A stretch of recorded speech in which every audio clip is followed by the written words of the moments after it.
Well, hello there, you're watching the press preview. A first look at what is on the front pages. Time then to see what is making the headlines with the political editors of the Daily Mirror and The Sun, Pippa, Crerar and Harry Cole, both with us from now until just before midnight. Welcome to both of you.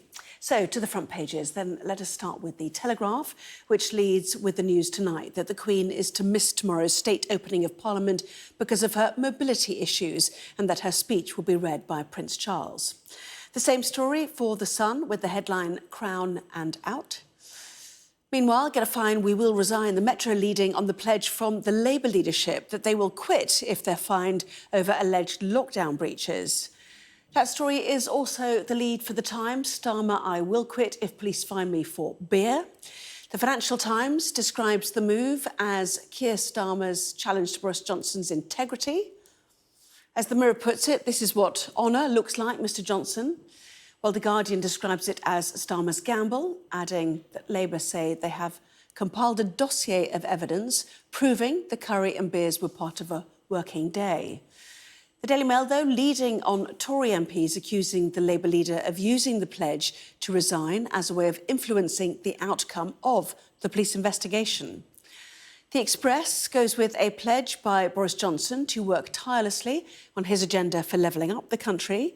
And The Star leads on comments from a former NASA chief that humans may soon have a close encounter with aliens. That is all we need. A reminder that by scanning the QR code you'll see on screen during the programme, you can check out the front pages of tomorrow's newspapers while you watch the programme.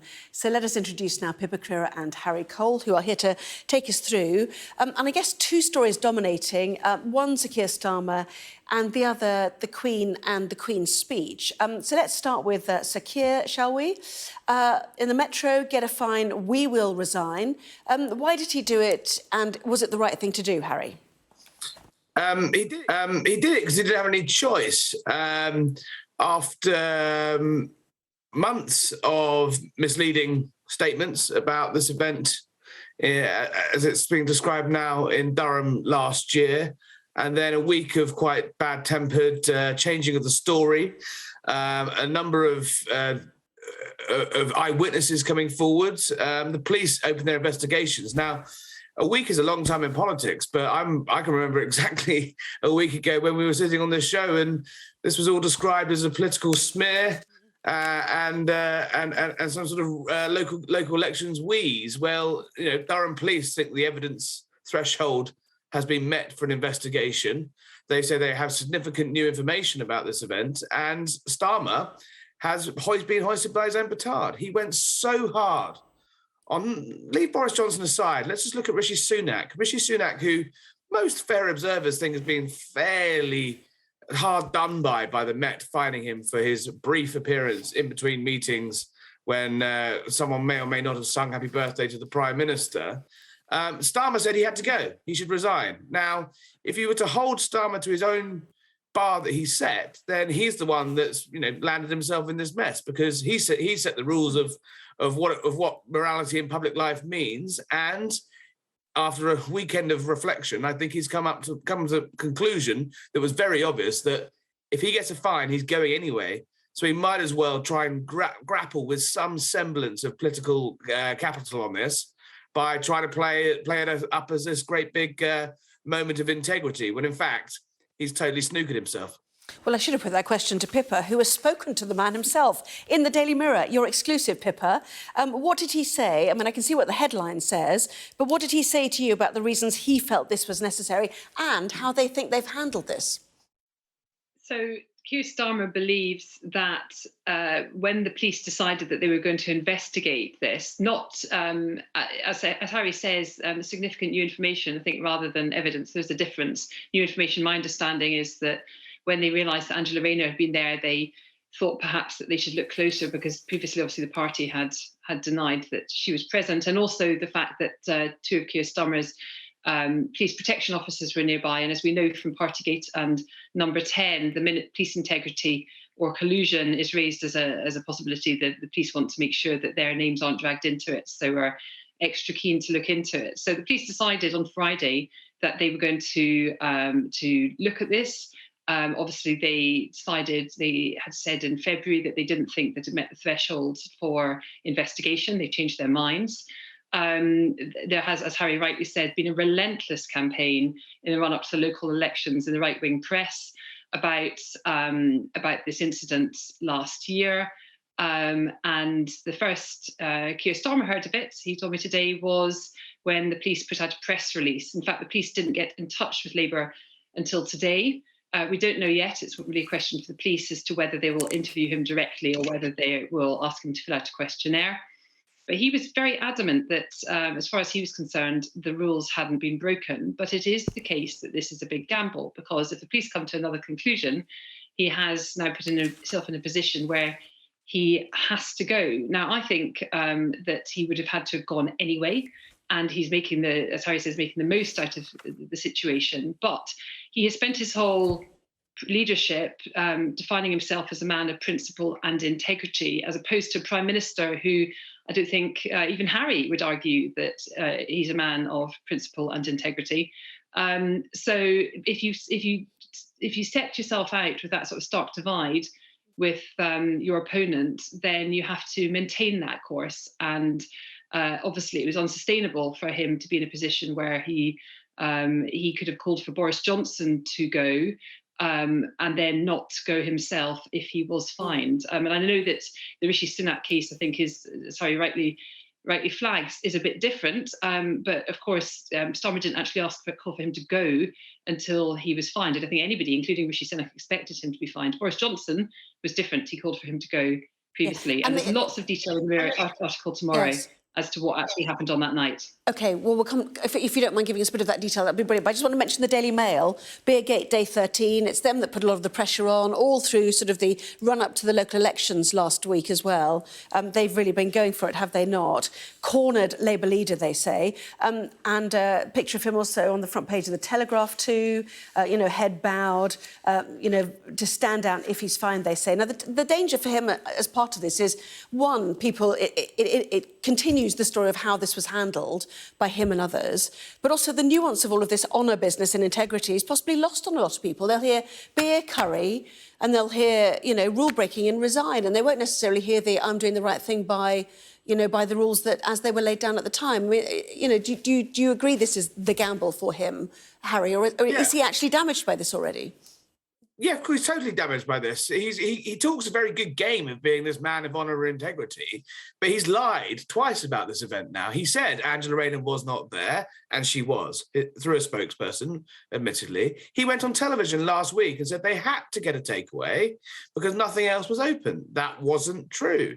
Then we find out at the weekend, because his own side have started to say, actually, he is telling porkies about this, and start leaking the actual schedule from his day, where it turns out this prearranged dinner was in his diary for an hour and a half at the end of the day after the campaigning had been done. It was in his diary very clearly, dinner with an MP.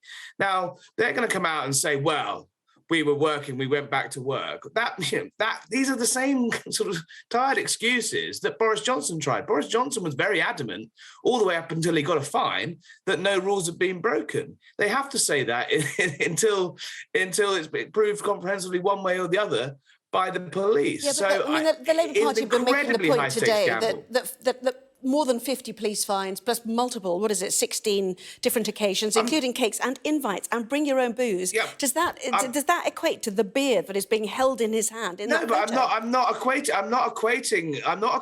it to what happened in Downing Street. I'm judging, and the public will judge Keir Starmer by his own rules, his own words. Now, a lot of those things in Downing Street got to the level of a police investigation because it turned out the Prime Minister's vanity photographer was spraying the camera all over the place, and there's picture evidence. There is very clear picture evidence of what looks like Keir Starmer having a nice time inside with his mates, having a beer. The onus is on him now to prove that work was actually done, and there's a fairly rubbish attempt to do so in The Guardian tomorrow, where they're claiming some aides, not Keir Starmer himself, some aides were sending some WhatsApps at some point that day on that evening. Therefore, they were definitely working. I think let's try a little harder than that. OK, well, let's ask Pippa as we float through the Matt cartoon, if we can, which is Durham Labour Party stayed 2 poppadoms apart as their attempt to joke at this one. Just very quickly then, the detail of what did happen.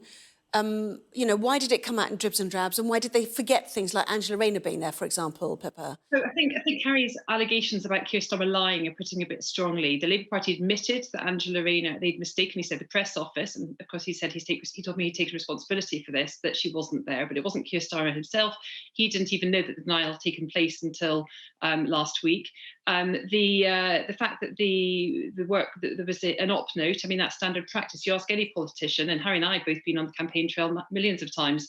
You ask any politician, somebody's put in charge of feeding the politician. Otherwise, you survive on the campaign trail on crisps. Not Keir Starmer himself. It's just part of the working day. It's also the case, as I think the Mail and the Mail on Sunday both conceded, that there wasn't anywhere else to eat. The hotels did stop serving food, despite suggestions in the Sun last week at 9 o'clock. And that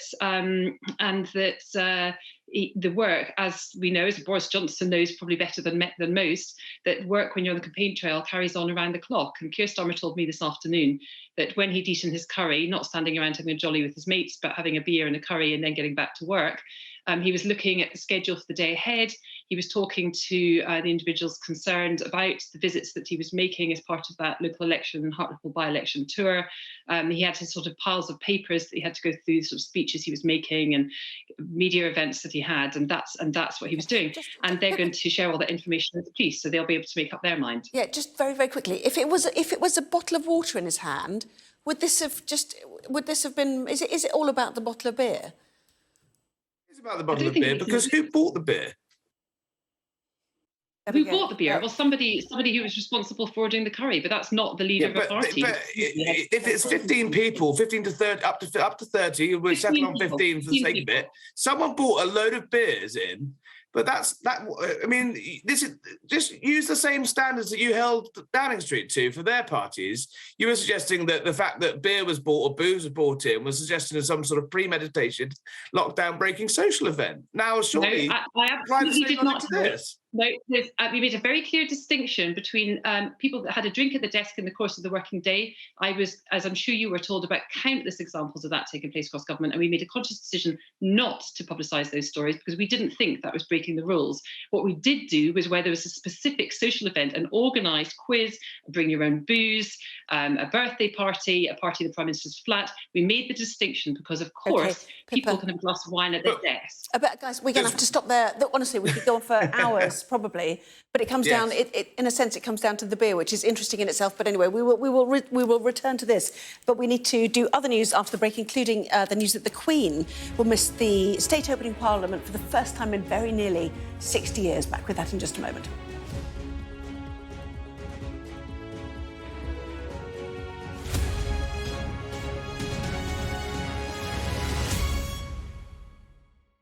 Well, welcome back. You're watching the press preview with me, once again, the political editors of the Daily Mirror and the Sun, Pippa, Crerar and Harry Cole. So we turn to the Queen's health and the Queen's speech, in fact. Well, the Sun is the first story. Queen misses speech for first time in 59 years. Crown and out. Is that because we just won't get to see the glitz tomorrow if Prince Charles is there, Harry? Look, I think we'll get the old pomp and circumstance.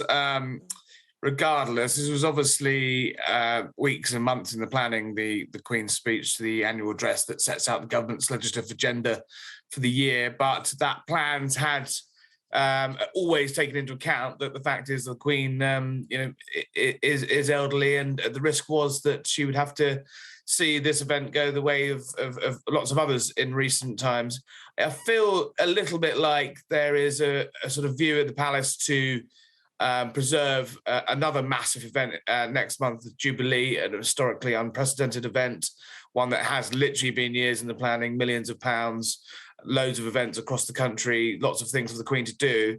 If she's resting up for that, that's hopefully, that's what it is and not something worse. But this was if you slightly have mobility sort of issues, presumably you'll know more than most of us that it's quite a hard place to get around, is it, Westminster, if you are struggling to get up steps and things like that? It is, but also part of the ceremony does involve a very long walk down from the gates to the seats. So I think they had looked at shortening it, but it's clear even that wasn't possible. So we go to the content of the Queen's speech, to be delivered, obviously, by Prince Charles. Daily Express, I will strive night and day to level up Britain, and The Guardian, too, talking about these new powers to, to draw a line on guerrilla protesting, as they call it. Pippa. Oh, you've got 30 seconds. Oh, my goodness, 30 seconds, quickly. Well, super quickly, it's the law to protest, which of course ran into such trouble in the House of Lords previously, and because it managed to get blocked, that particular aspect of it by the House of Lords, Boris Johnson is reintroducing it this session. It'll basically lock people up for 6 months if they lock themselves to building, in a year if they interrupt key or disrupt key national infrastructure. Pippa. Likely to run into more trouble in the House of Lords, but the PM's determined to push it through. Loads of coverage tomorrow. Both of you, thank you.